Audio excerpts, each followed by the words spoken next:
السلام علیکم ملګرو. امید لرم چې ټول ملګري په خیر او عافیت سره یې. په تیر شوي ویډیو کې مونږ خبره کړې وه انټروډکشن ټو ایکسل انټروډکشن څه دی. پښتو کې ښه په زبردست او ښه په دغه مطمئنه لهجه سره ما تاسو پوه کړی وی چې ایکسل کې مونږ څه کار کوو او دا مونږ له څه هیلپ راکوي. نو نننۍ ویډیو چې زمونږ سره کومه ده هغې باندې به مونږ شروع کوو چې په دې ایکسل کې دا سیلز څه ته ویلی لکه مطلب دا کوټنۍ پکې چې کومې دي دا د دې ته څه ویلی شي، د دې بره دا هوم کې چې دا څومره دغه دي د دې زمونږ سره څه کار دی. او بیا به زه تاسو نه د دې یو ټاسک هم غواړم چې ټول کار کمپلیټ شي. تاسو ماته یو ټاسک بیا د دې ایمیل هم کولی شئ، تھرو واتس اپ هم کولی شئ. زه به تاسو باقاعده جج کوم دغه شان. خو د دې هر څه نه مخکې تاسو چا چې کومو ملګرو چې زموږ سره د یوټیوب چینل نه دی سبسکرایب کړی نو مهرباني وکړئ هغوی د چینل د سره سبسکرایب کړئ او شیر یې کړئ. څومره کیدی شي چې کله دا تاسو سبسکرایب کړئ نو تاسو ته به همدغه شانتې نور ویډیوز هم میلاویږي چې تاسو د هغې نه څه لرنینګ وکړئ. نو نن زموږ سره چې کوم مونږ بیسک کوم شی سټډي کول غواړو نو هغه زموږ سره دی د دې لومړی فونټس ته راشو چې فونټس کې زموږ سره لکه مطلب مونږ فونټس په کومه طریقه باندې استعمالو په ایکسل کې د دې ایډیټینګ مونږ څنګه کولی شو. نو راځئ چې دا سټډي کړو.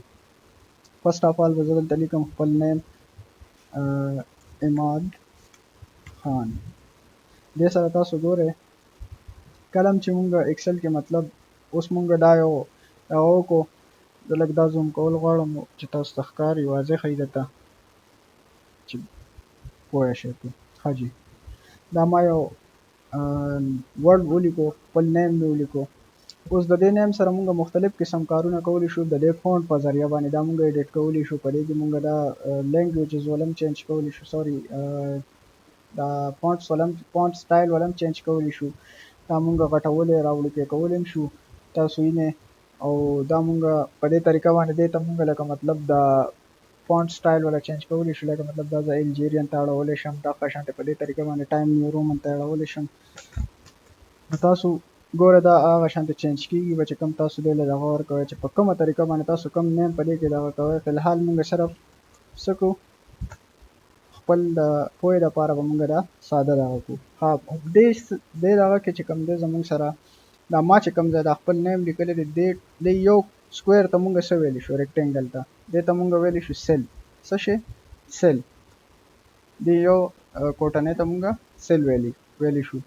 نو دې سیل سره مونږ مختلف قسم کارونه کولی شو. دې ته مونږ بارډر هم لګولی شو، دې کې مونږ کلر هم کولی شو، هایلایټ کولی هم شو. ها دا لیکل چې کوم دي دا مونږ کلر لیکل هم کولی شو لکه مختلف قسم لکه دا اوس زما سره په دې کې زه دا ریډ کلر ته هم اړولی شم. په دې طریقه باندې دا زه ګرین ته هم چینج کولی شم او په دې طریقه باندې په نیګه چاره مل شه دا زه بلو ته هم چینج کولی شم. دې له ښه هایلایټینګ هم زه کولی شم لکه مطلب دا ما هایلایټ کو، دا هم زه هایلایټ کولی شم. دلته ستاسو د ګایډنس لپاره زه یو بل نیم هم لیکم چې تاسو پرې پوه شئ. نو دلته به زه ولیکم مثال کے طور پر نواب مې ولیکو. اوس د دې نواب د دې نیم سره مونږ مختلف قسم چلونه کولی شو. څنګه چې تاسو ته مې وویل ایډیټینګ ورسره کولی شو، تھرو ایډیټینګ مونږ د دې سره کولی شو. نو دا مونږ وړوکی کولی شو، غټولی شو. دا ما غټ کو، ښه کافي مې غټ کو چې تاسو ته وښکاري. نو د دې سره دا مونږ دا یو قسم د دې له مونږ هایلایټینګ هم وکړو. ټیک شو. لکه دې ځای نه به مونږ دا ورډ څه چل کو، سیل به مونږ هایلایټ کو او دا به وله مونږ څه چل کو، کلر به وله چینج کو. په دې ځای نه وله کلر چینج کولی شئ. ستاسو خوښه ده چې کوم کلر وله چینج کولی شئ. دلته مور کلر ته راشه چې کوم کلر ستاسو خوښ یې هغه وله ورکړئ. خو زیاتر مونږ دغه پاسنو کلرونو کې ګورو نو بیا چینج کو. د دې سره زه به لکه مطلب یو سیلز ته به زه سکویر څنګه لګوم. نو دا زموږ سره سکویر چې مونږ لګو نو دلته به آل بورډر ته راشو. دا زموږ سره دا سکویر شو، یو قسم د ټیبل ورته ولګېدو، یو قسم د سیل ته جوړ شو. اوس خپلې پنجره کې قید شو. نو دا زموږ سره نننی ټاپک دغه خلاصه دا ده چې لکه مطلب ایکسل کې به مونږ د یو فونټ سټایل څنګه چینج کړو. د هغې کې هغې ته د هغې سیل ته به مونږ سکویر به څنګه ورچو، لکه مطلب ټیبل به پکې څنګه هغه کړو، فټ کړو رافټ کړو. کلر به ولې څنګه چینج کړو فونټس له مونږ دغه شانتې دا به وړوکی کړو څنګه او غټو به یې څنګه. او د دې سره په نیګه چاره مل شه دا دې له به د هایلایټینګ څنګه کړو. دغه طریقه ما تاسو وویل. دې ځای نه تاسو دا بولډ کولی هم شئ او دغه کولی هم شئ ایټالین ته یې هم اړولی شئ. که تاسو ګورئ ما ایټالین ته واړو انډرلاین کولی پکې هم شاه باقاعده دغه شانته دا هر څه په دې کې کولی شو مونږ. نو thanks for watching this video او انشاءالله next class کې به بیا مونږ سټډي کوو چې زمونږ سره په ایکسل کې د دې فونټس چې کوم دی د دې سټایل به مونږ څنګه چینج کړو، دا به منځ ته مونږ څنګه راولو، دلته بیا مونږ سره مختلف قسم ډیټا ډېره ډیټا راشي نو هغه به مونږ لکه مطلب یو سیریل به له مونږ څنګه جوړو، نو هغه به سبا اخري سټډي کوو څنګه به مونږ یو سیل یا د درې سیلونه مونږ یو ځای مرج کړو، دغه هر څه به مونږ سبا انشاءالله سټډي کوو.